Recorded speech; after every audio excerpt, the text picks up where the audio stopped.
Welcome back, everyone. Imagine this. A young girl in a small town starts hearing voices no one else can hear. She sees things that aren't there. Her body moves in ways that defy explanation. Sounds like a horror movie, right? Well, in 2005, The Exorcism of Emily Rose terrified audiences worldwide with a poster that read, "Based on a true story." That story? It's about Anneliese Michel, a real woman from Germany whose life became one of the most infamous cases of so-called demonic possession. But was it really demons or something else entirely? Today we're diving deep into Anneliese's story, other bizarre cases, and the science behind what we call possession. Buckle up, this is going to be a wild ride, and by the end, you'll see the world a little differently. Let's go back to 1952. Anneliese Michel is born in a small town in West Germany. She's a bright, normal kid, until she's 16. One day at school, she collapses out of nowhere. Her friends say she wasn't just unconscious. She was in this creepy, trance-like state for a minute or two.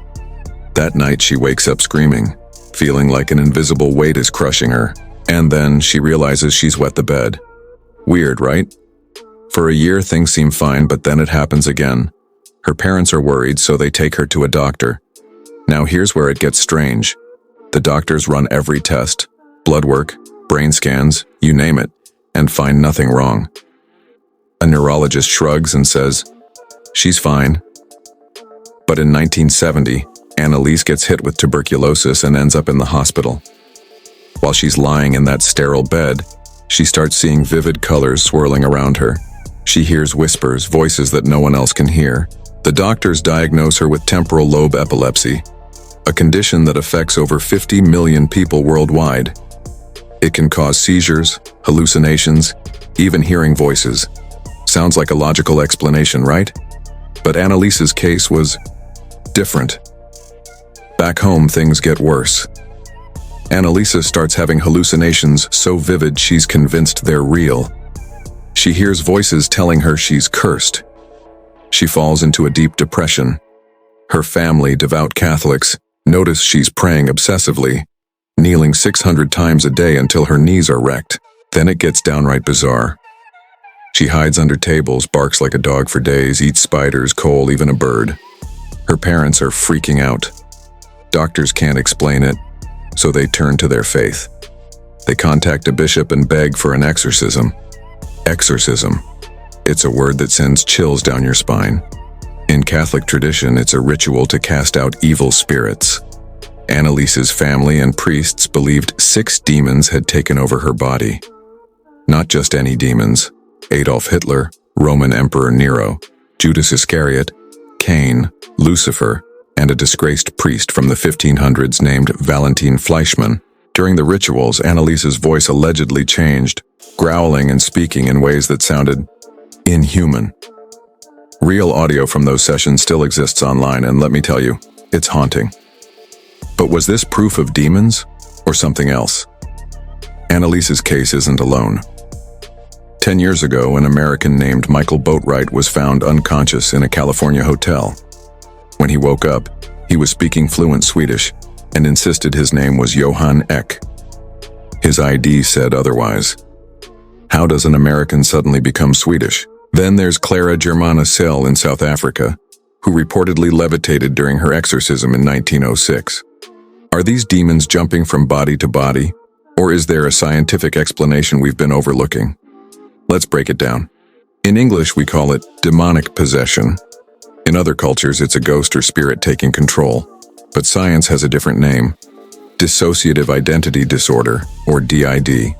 You've probably heard of it, maybe from movies like Fight Club or Split. DID used to be called multiple personality disorder, and it is when someone's axis mind splits into different Eson alters, personalities with their own names, ages, even memories. It sounds wild, but it's real. To understand why, let's talk about identity. Your identity isn't just one thing. There's who you are, who you think you are, and who you want to be. Ever met someone who thinks they're a genius, but yeah, not so much? That's the Dunning-Kruger effect. Or someone who's kind, but feels worthless. That's a gap between their self-image and their ideal self. Psychologist Carl Rogers says these gaps shape our self-esteem. For most of us, these identities coexist messily but manageably. But for someone with DID, they split into separate alters. Take Kim Noble, a British woman with over 100 alters. There's Patricia, her main personality, who's a mom. Then there's Judy, a 15-year-old girl. Each alter has unique traits, different voices, memories, even allergies. Kim might order pizza as Patricia, then forget as Judy. Once, she crashed her car when an alter took over mid-drive.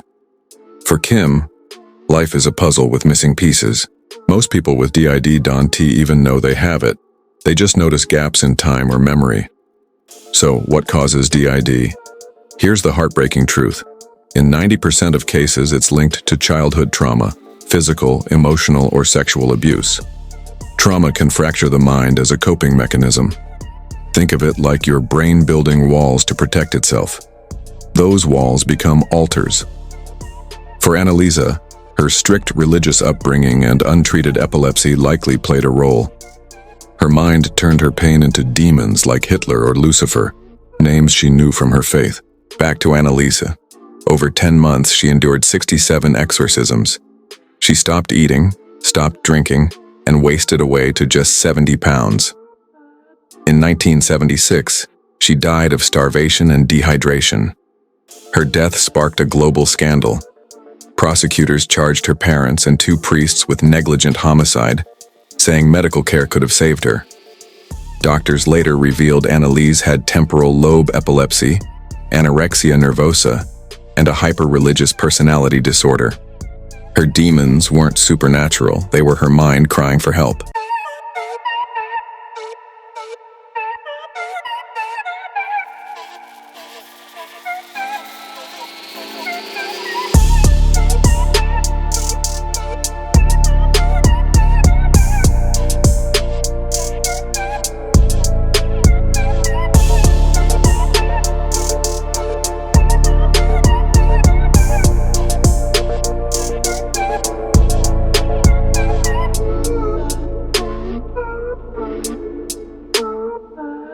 Studies say 50–74% of people experience it at least once. There's dissociative amnesia, where trauma wipes memories, or depersonalization, where you feel detached from yourself, like you're in a dream. It's a spectrum, and DID is just the far end. Understanding this helps us empathize, not judge. Hollywood loves DID, but they often get it wrong.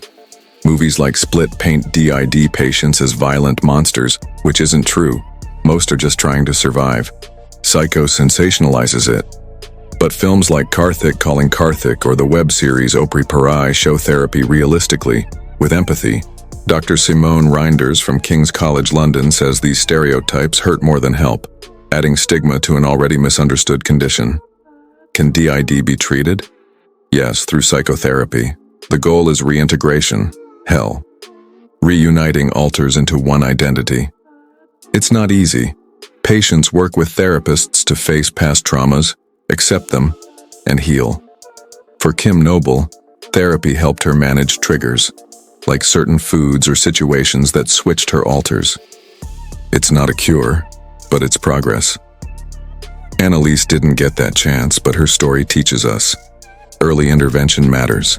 Now let's address the elephant in the room: demons. In 2025, we know better. The law of attraction, or negative energy, sounds nice, but there's no evidence for it. Books like The Secret sell hope, not facts. Anneliese's death wasn't caused by spirits. It was neglect and untreated illness. If you're curious about these ideas, check out rational takes like The Power of Universe ebook, link below, but always question what you read. Why does this matter? Because mental health stigma kills. If Anneliese had seen a therapist instead of a priest, she might be alive today. If you're struggling, stress, anxiety, depression, don't wait. Talk to a professional. It's not weak, it's brave. And if you think ghosts or demons are real, let's chat science instead. I've got a video on that. Link in the description. Before we wrap up, I want to hear from you. Have you or someone you know dealt with mental health challenges? Share in the comments. It's a safe space. Hit that subscribe button, ring the bell, and join our community. We're diving into more mysteries next week, so stay tuned. Let's keep learning, growing, and breaking stigmas together. Anneliese Michel's story is a tragedy, but it's also a lesson. Science doesn't diminish her pain. It honors it by seeking truth. Whether it's DID, epilepsy, or trauma, the real demons are the ones we don't talk about. So let's talk. Thank you for watching, and I'll see you next time.